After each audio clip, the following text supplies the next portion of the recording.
What's up, airplane collectors? Welcome to a model fighter jet review. I'm your host, Ray. Today I'll be reviewing the infamous JC Wings 1/72 scale replica of Maverick's A-18E Super Hornet from the movie Top Gun Maverick. Item number ATC72007, released in July of 2022. The reason I call this model infamous is because it was first announced in July of 2022. However, it didn't start reaching collectors and retailers until August of 2024, 2 years and 1 month after the initial announcement. In this video, I'll do an in-depth review of the model and its accessories. At the end, I'll list the pros and cons of this model, I'll give my opinion on the model, and I will decide whether or not I recommend it to other collectors. This is going to be a pretty long video, so sit back, relax, let's turn and burn.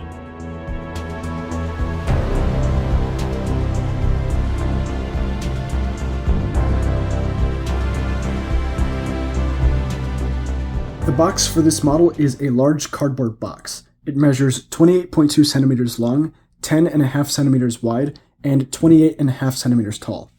I'll show you around the box now. This is the front. This is the bottom. Right side. Top. Left side. And the back side. This box features a magnetic flap that allows you to see the model inside of its protective packaging. Underneath this flap is an image of Maverick's helmet, as well as slots to put the protective packaging for the Detachable Ordinance. There are a few things I would like to discuss about the box, first being the box art.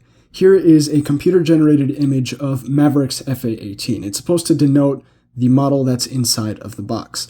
The problem I have with this is that if you look at the intakes here, they are circular intakes, indicating that this aircraft is a legacy FA-18 Hornet. The aircraft that Maverick flies is an FA-18E Super Hornet, meaning that this CGI is the wrong aircraft. It doesn't represent the true aircraft that Maverick flies, so that's one thing. It gets worse though. The picture of the model on the side of the box is not the model in the box at all. This is a stock image of a completed 1/48 scale building kit from Revell. And you can see this on the internet. This is one of the stock images from Revell themselves. They reused this image here on the back of the box, and here these are actual pictures of the model that's in the box. But then they also use another stock image from Revell. So I think this classifies almost as false advertising.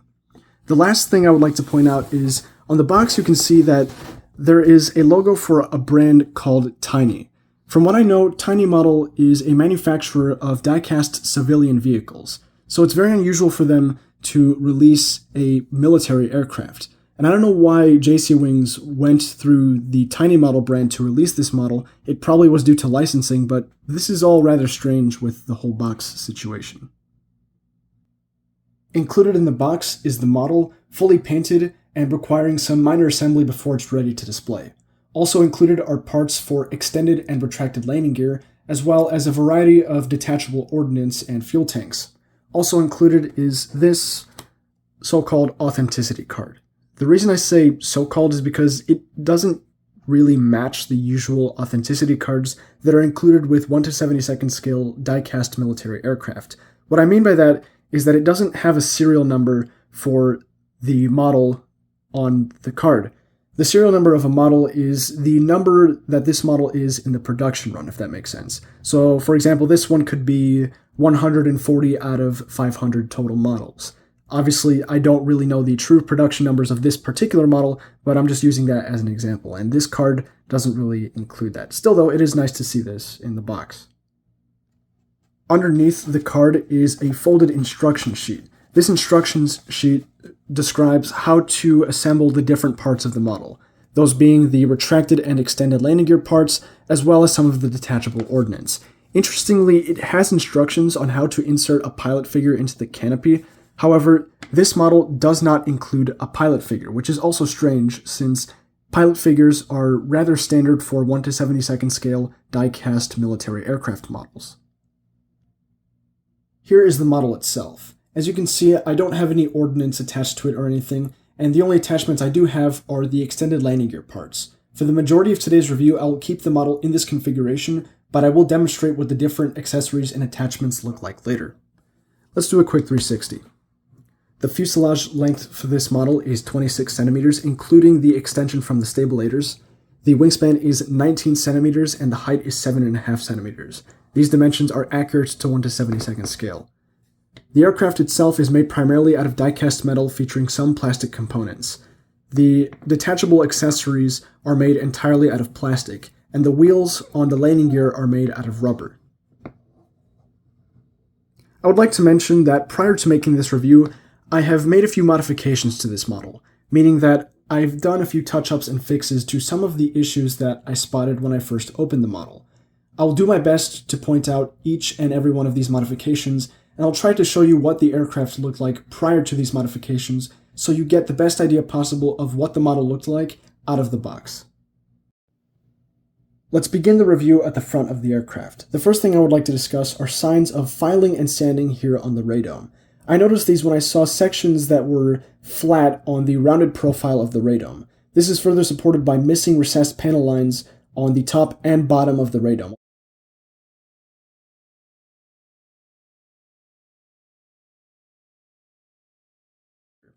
You can see this area in the reflection of the light, kind of. You can see where the light stops reflecting into the camera and it transitions to a more flat surface right up here. I haven't seen this kind of thing on a die-cast model before, so that's why I felt the need to point it out. My more serious concerns come from the application of the black paint up here. I noticed on the nose section especially, the black paint here had a lot of scratches and stains, many of which I was able to clear out and patch. Yeah, you can see one right here, just barely, but this line right here is a scratch that came like that from the factory. And that's just really annoying to see. It points to low quality paint application. Another thing I'd like to point out is that the black paint and the blue stripe right here are a matte or flat finish instead of gloss and reflective like on the real aircraft. Now the rest of the aircraft is also a matte finish like the gray. That is accurate. It's just that this black and blue, or the black paint and the blue stripe, should be a gloss finish. Another thing I'd like to point out is the inaccuracy of the blue stripe. This blue stripe comes together way too far back onto the fuselage, if that makes sense. On the real aircraft, this blue stripe continued further forward. The front tip of this stripe came together at the center of the aircraft here, but on top of this antenna right here, at the front of the antenna. Initially, I believed this inaccuracy was intentional because I thought with the way that this model is assembled, they weren't able to apply the stripe to the top of the antenna here. But I was actually wrong. I saw that JC Wings also released a 1/72 scale version of the FA-18F, two-seater FA-18, painted in Maverick's paint scheme, and that one had the stripe going onto the antenna, so really there's no excuse for this inaccuracy. Now, below all of the disaster that's going on up here, there's quite a lot of detail in the form of placards and even a US Air Force and Navy roundel right here. These all look pretty good. I have no complaints about them. This here too. And you'll start to see that there are a lot of recessed panel line details and even rivets. And these little rivets are all over this model and they are accurate. And that is quite an impressive detail. The last two things I'd like to mention are the double zeros right here. These were kind of faded on this side and the other side of the aircraft, so I had to touch them up with paint. You can kind of see that I touched this one up a little bit as well. And this antenna right here, it's a very small and fragile detail, very sharp as well, but unfortunately it's inaccurate. It shouldn't protrude this far out of the aircraft. There is also an identical version of this antenna on the right side of the aircraft. Wow, that was a lot of complaining already, and we haven't even gotten to the rest of the fuselage. Well, when does it start getting good? Not yet. So here is the Captain Pete Mitchell callsign Maverick title. This looks pretty good. I do see that some of the E at the end of Pete is fading a little bit, but it's nowhere near enough to warrant any serious complaining. Now, something that is enough to warrant some complaining are these aircraft silhouettes here. These three aircraft silhouettes are there to denote the kills that Maverick has achieved in his career. On the real aircraft, these are silhouettes of F-5E Tiger II fighter jets, or MiG-28s in the Top Gun world. But on this model, they are silhouettes of FA-18 Hornets, which Maverick didn't score any kills against FA-18s. So these markings are inaccurate. I gotta be done with complaining now, right? Far from it, my friend. Hang in there. This part holds the canopy hinge in place. And on this piece here, it was misaligned. It's not centered on the aircraft. And as a result, you can see where the part changes from, well, this part to the rest of the fuselage right here. You can see the difference in leveling of the parts, which it's a small infraction, but still rather annoying to see. Here you can kind of see what I'm talking about a little bit better. The gap gets pretty big here as well. Alright, that's the end of my criticisms for the time being. The blue stripe here looks pretty good. It is a little bit thick compared to the real thing. It should be a little bit thinner, but it's not by too much, so I won't harp on it too much. The placement of the stripe, however, is very nice. It stays the same distance from the black and gray paint here all throughout the spine of the aircraft, which is accurate to the real thing.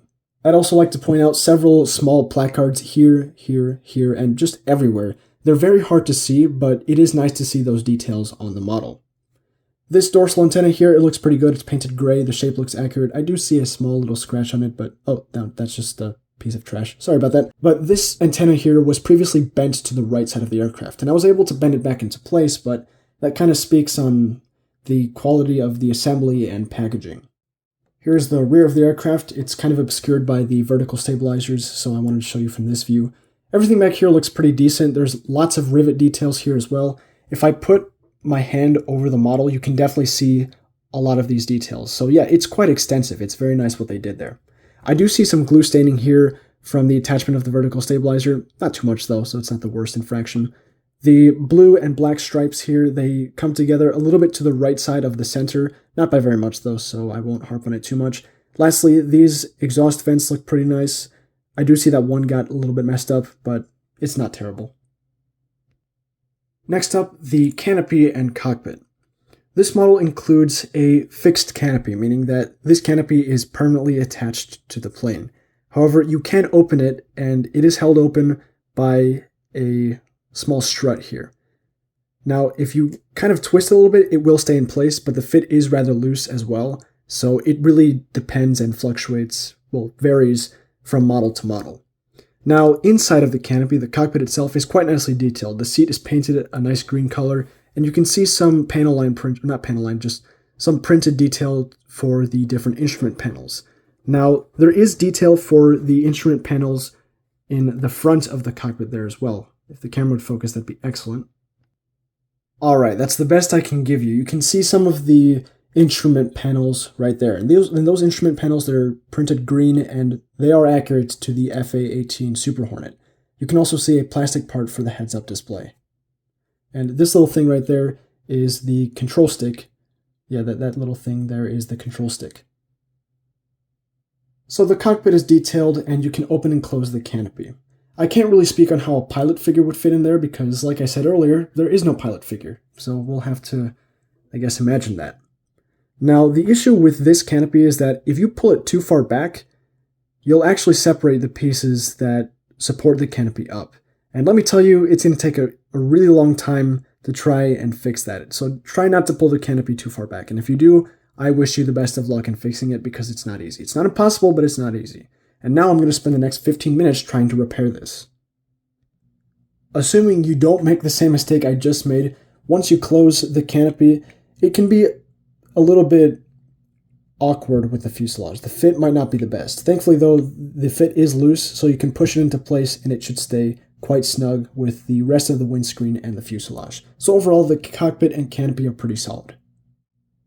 Next up, the vertical stabilizers. The vertical stabilizers on this model are quite good. You can see that there is a decent amount of recessed panel lines, including the rivets that are on the fuselage and wings as well, so that's nice to see. The shape overall is pretty good, but where these things tend to suffer are the attachment points and paint application and even printed details. The attachment points, you can see some glue stains kind of popping up from underneath there, and also earlier we saw that there was more glue stains on the inside, so I won't talk about that again because we already brought it up. Now, in terms of paint application, on some of these, I did see that the black paint poked out from underneath the blue paints. Now, in the defense of JC Wings, there's a lot of different, lines and panel lines going on here, so it might be a little bit hard to apply the blue stripes here, but it shouldn't be enough to the point where the black paint is poking out from underneath. Now, the thing I would like to talk about the most up here is this Top Gun logo, United States Navy Fighter Weapons School logo, to be more exact.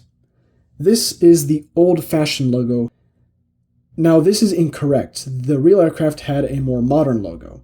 And interestingly, in the 2022 images quietly released by JC Wings of this model, it had the correct Fighter Weapons School logo. But on the 2024 images and this version of the model, this is incorrect, so I'm not quite sure what happened there. I also just saw some of the blue paint here spilling out onto the black. Here is the vertical stabilizer on the right side. This one looks pretty good. It's a little bit better in terms of blue paint application, except for the black paint that pokes out from the top here. That really wasn't too nice to see. Now, these vertical stabilizers have interactive and moving rudders, and you can see they move like this. And the fit is tight on some, loose on others, usually more loose, and sometimes it's loose enough to the point where if you tap the model, the rudders will shift, so you do need to be conscious of their positioning. It is fairly easy to tighten them up, though, if you put some glue in the gaps. But yeah, it is nice to see that they're interactive, but at the same time, it's a double-edged sword because they do move on their own sometimes if it's loose enough. While we're at the rear of the aircraft, let's talk about the stabilators. That's what they call these things. So these move within a very wide range as well, which is nice to see. However, this is also a double-edged sword because first you can see this one is very loose. If I let it free, it'll fall. So I have to actually pull it out to try and, make the joint a little bit tighter so it stays in place. Now, that's not the main reason why I think it's a double-edged sword. The main reason why is that these parts will scratch up against the fuselage, and if bent far enough, the vertical stabilizers and will scratch the paint, and that really isn't too good. And this model had a few scratches on there. Not on the right side, but on the left side. So I'm going to rotate the model and show you where I had to patch that up. So here on the left side, you can see a few inconsistencies in the paint. These are actually patches done by me because there was a large scratch right here, and I had to patch it up with gray paint. Same as over here. I don't think this was just a different scratch. I don't know what caused that. It definitely wasn't the stabilator here, but it is rather annoying to see that this model can very easily be scratched by these stabilators, as well as the vertical stabilizers, so just be very careful with how you're moving these things. Moving on to the wings. The wings on this model are quite plain. No pun intended. I'm sorry, I had to. Now, there's a lot of detail on the wings in the form of the rivet details that I pointed out earlier. Let's see if my shadow trick works. Okay, yeah, you can't really see them, but there's a lot of rivets on these wings. I'll do my best to try and show that to you, actually. That's the best I can do to show you the detail on the wing. You can see a lot of rivets, especially close to the leading edge, but you can also see a scratch towards the center there. Right in the center of the frame, there is a scratch on the wing. It's not very visible, but these scratches are quite prevalent across the model. Here is the US Air Force and Navy roundel right here. This is very hard to see because it's painted or printed a similar gray color to the rest of the wing. And you can see it here. It's almost impossible to see from this angle unless you really look at it. And that's incorrect. It shouldn't be that way. Now, the leading edge extensions are also quite nice. We saw them a little bit earlier, but not as much as I would have liked. There you go. You can see a lot of the detail there. And this right here. This looks really good. Now, one thing I do want to point out, one of my main issues with the wings, is the trailing edge here. It's painted a weird turquoise color. This is not accurate to the FA-18 Super Hornet, or any FA-18 rather. However, that's not my problem with it. My problem with it is that initially this was absolutely just messed up. There was paint spattering everywhere, there was scratches, and I was able to touch it up with my own paint mixture, but it's really sad to see the lack of quality there. On the launch rail on the left wing, we have an inert AIM-9X Sidewinder missile. We know it's inert because of the blue band here. This particular AIM-9X is accurate to this aircraft. In Top Gun Maverick, when Maverick was running this aircraft through the mountains during his test run, if that's what you'd like to call it, it was carrying an inert AIM-9X Sidewinder on the left wing. And this is permanently attached. However, on this piece, it came detached, so I had to re-glue that into place. The right wing features just as much detail on the left wing. The main difference is that the US Air Force and Navy roundel is not here on the top. I believe it's on the bottom of the right wing. We'll see that eventually. But the right wing also had the same issue with the messed up turquoise paint back here. I had to touch that up as well, and it wasn't as bad here on the right wing, but it was still pretty damaged. Aside from that, everything else is pretty much the same, especially the LEX, the leading edge extension. The only difference on the LEX is that this is painted blue. I believe it's actually supposed to be painted green, but I guess JC Wings wanted it blue. On the right wing launch rail, we have an ACMI pod, an Air Combat Maneuvering Instrumentation pod. This is accurate to the aircraft in Top Gun Maverick as well, because on the left wing we saw that it had the inert A9X. On the right wing it had this ACMI pod, so this is an accurate feature. I should also mention that this little tip right here, I'm not quite sure what exactly this is called, the probe I believe, is very fragile. This is a plastic part, and if you were to hit this the wrong way, it's very easy to break, so exercise caution when handling the model. Time to start feeling the burn with the engines here. These are the exhaust nozzles for the engines, and they're painted 2 different colors of metallic silver. This looks really good. I have no complaints about the exhaust nozzles. Please excuse my unsteady hand here, but you can see that there is a pretty nice amount of detail in the exhaust nozzles as well. Those details go pretty far back into the exhaust nozzles, and it looks really nice. So JC Wings did not fall short on the exhaust nozzles on this model. These are the engine intakes. Now the shape overall of the intakes is pretty good. However, I'd argue that they look pretty crude, if that makes sense. I see that there's a lot of inconsistency in the edge here, and the wall here is pretty thick as well. So I don't think the engine intakes are perfect, but they're not terrible either. And these intakes go pretty far back, but eventually they do hit a point where they terminate and it's just a solid block in the back.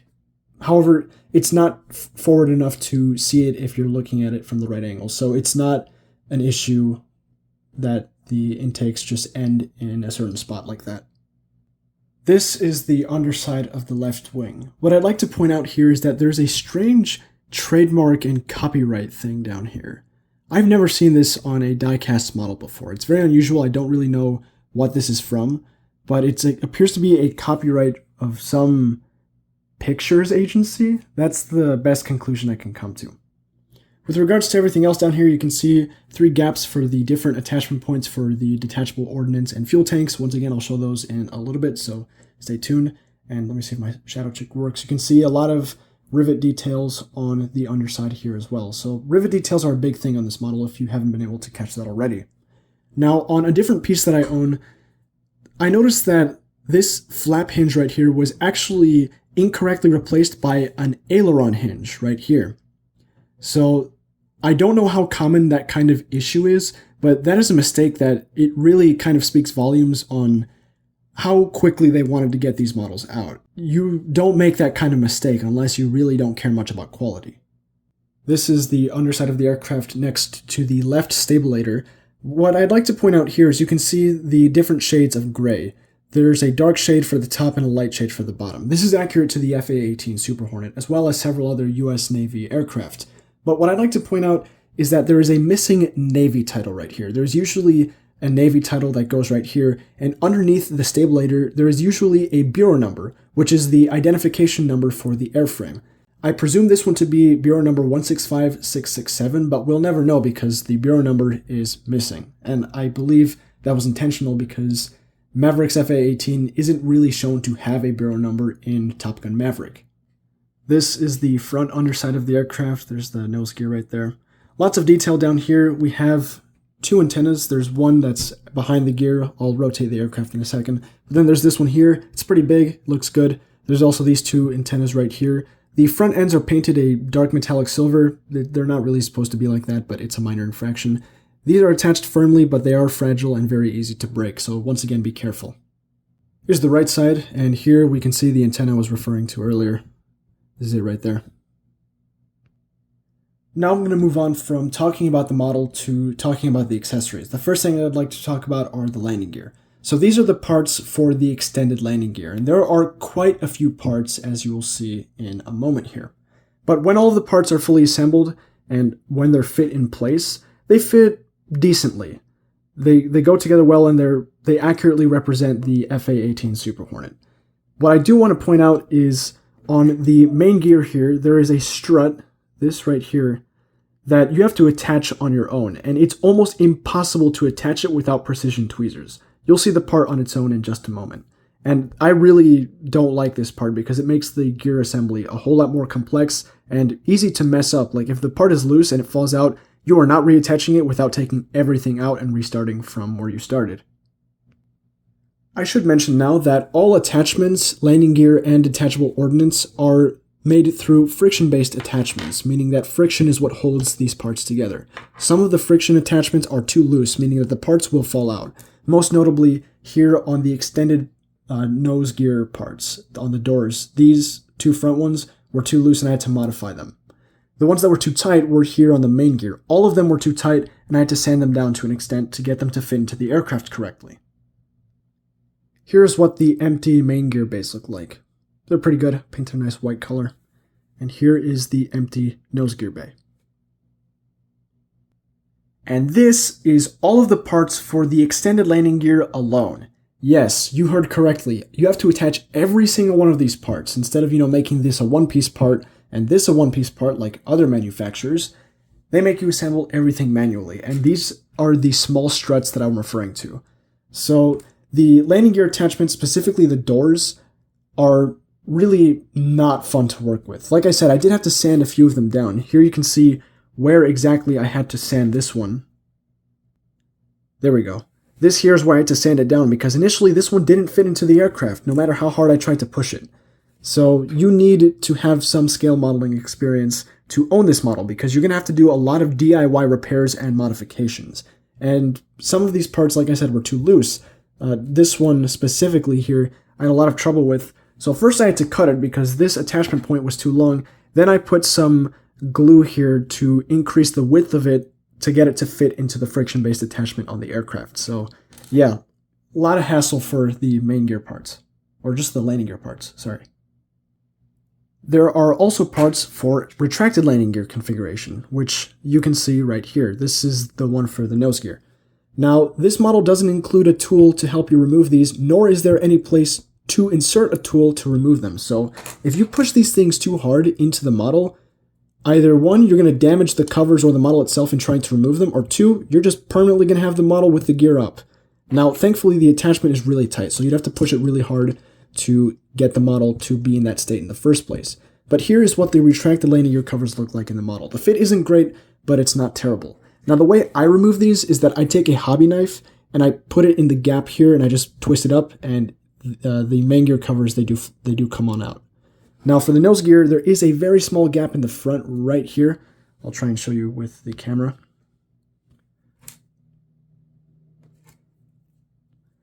There is a very small gap right here where you can stick a knife or whatever and you can pull this part out. But removing and applying the retracted gear covers is another hassle, just like the extended landing gear parts. Alright, final segment of this model review. We're going to start talking about the detachable ordnance. The first things I'd like to talk about are the fuel tanks. Included in this model are two wing-mounted fuel tanks. These are painted silver and put on SUU-79 payload pylons right here, and they fit on the most inboard attachment that is closest to the fuselage on the wings, if that makes sense. I'll demonstrate where these go. Also included is one centerline fuel tank with a Top Gun logo on it. In Top Gun Maverick and in real life, neither one of the two A-18E Super Hornets painted in Maverick's paint scheme ever flew with this tank. This one was only available for the FA-18F two-seater. And also, the blue for the stripes here and the Top Gun text is too dark. It doesn't match the light blue that it should match on the top of the aircraft.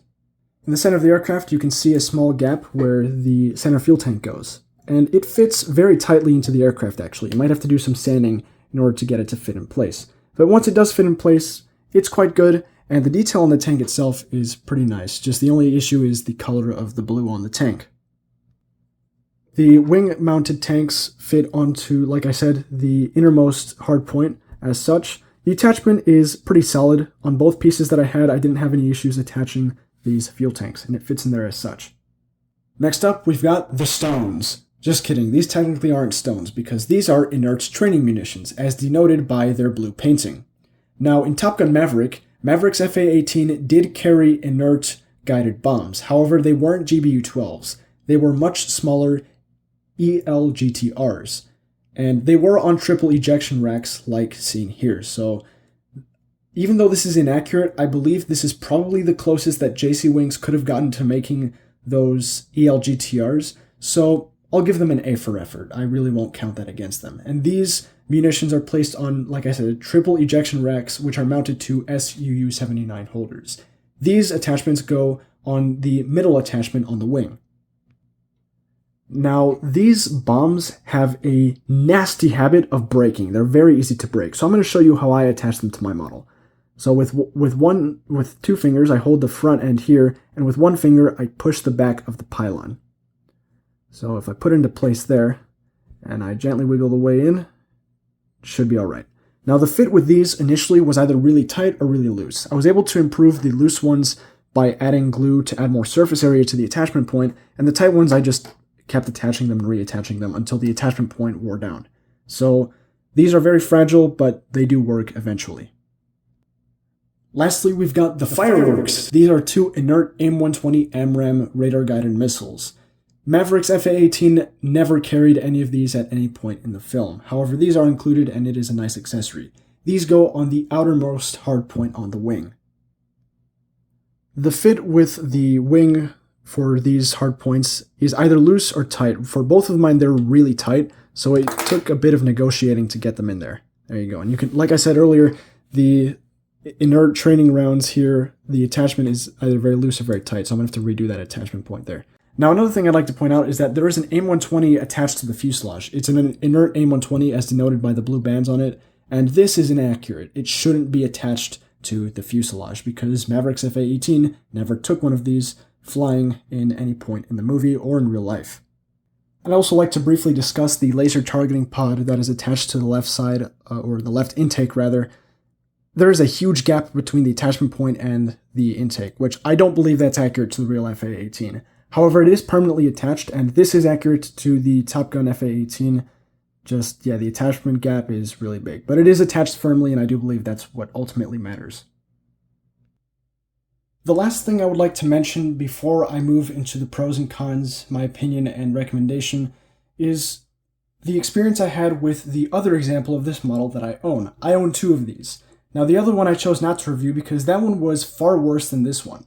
There were issues such as, of course, like I mentioned, the turquoise paint being damaged, but there was also what appeared to be stains of hairballs in the gray paint on the fuselage here.